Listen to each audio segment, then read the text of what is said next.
Hey folks, this is Vent with Dad's Gaming Addiction, and today we're going to quickly review Flashpoint Fire Rescue. This is the digital adaptation of a tabletop game that I do own, surprisingly. Yes, I typically never own both the digital and the board game, but I really enjoy this particular game, so I had to have it digitally as well.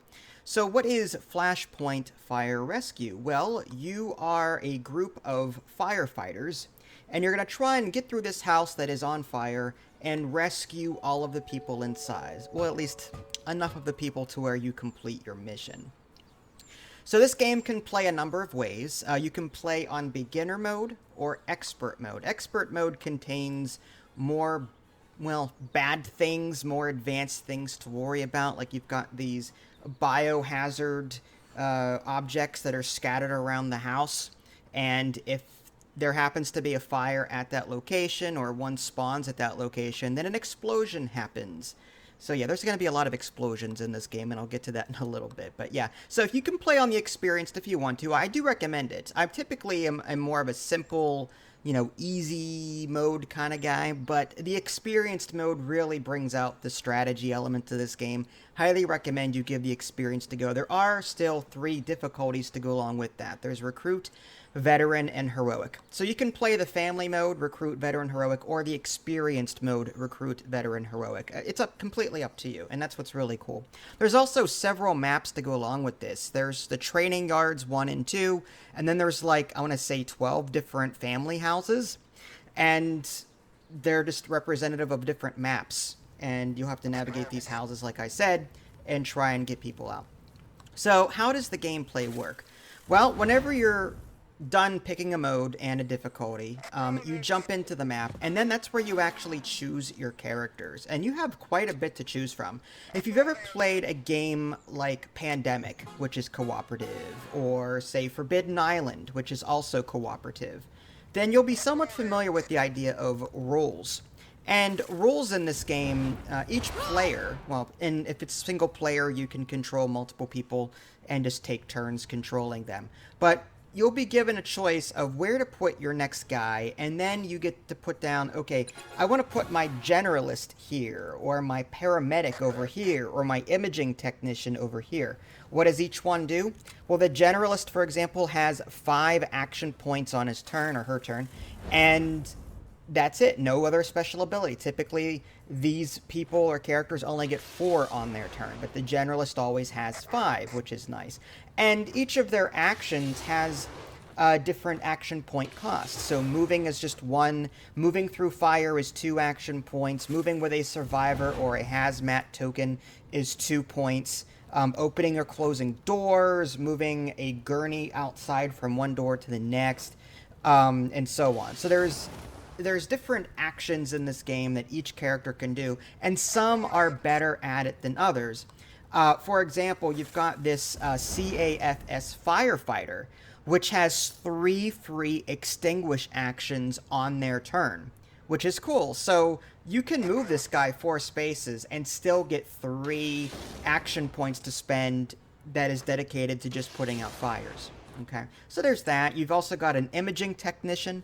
Points of interest will appear in the house, and you don't know if it's a human or if it's just a decoy. You don't know. The imaging technician, for an action point or per a special ability, will allow you to reveal these points of interest. You don't have to guess and waste time exploring these points of interest that appear randomly. You've got a fire captain, you've got a rescue specialist, hazmat technician, a driver operator. He's one of my favorites. You get a deck gun, fire engine. You got a deck gun, and you can move it to different sides of the house. And so as long as you don't have another firefighter within that radius, you can shoot your deck gun for 2 AP. And then, unfortunately, dice are rolled, and it'll determine the X and Y coordinate of where you're going to aim within the grid. However, the driver operator allows you to adjust the aim by re-rolling either the horizontal and or the vertical axis. So there's that.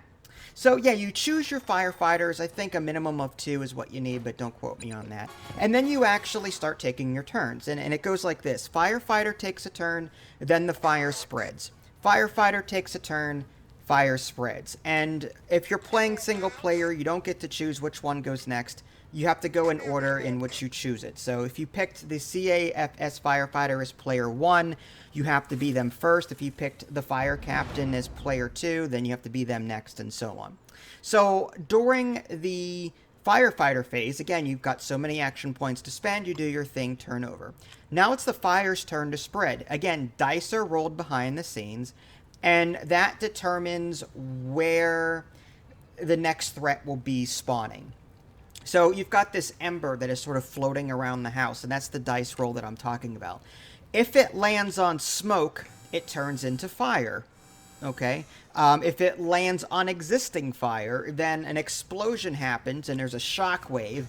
And then if there's nearby smoke, that'll turn into fire. And then you've got this huge explosion going on, and it's just this huge chain reaction.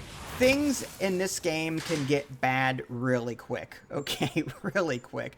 Especially if there's a hazmat token involved, or just multiple fires in the same area, or a lot of smoke all clumped together, because that'll all turn into fire, given the right, ember roll, okay? So, that's the game over condition. You have to get so many survivors out of the house into the gurney, which again can be moved around the house for action points. You've got to get like 7 of them out or whatever before the house is destroyed.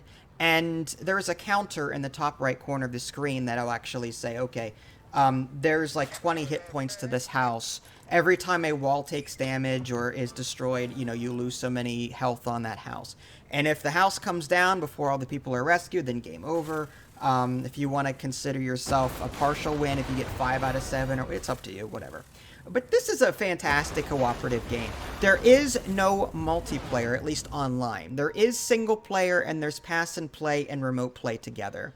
So you can still go on Discord or something and play with other people if you share your screen. I guess you could do that. But there is no online servers or multiplayer. So if you're worried about that, then that may be a problem. But otherwise, this is a fantastic cooperative game. Again, very similar to the vein of Pandemic or Forbidden Island, where players are working together, or if you're playing by yourself, you can just do your best to rescue everyone that you can.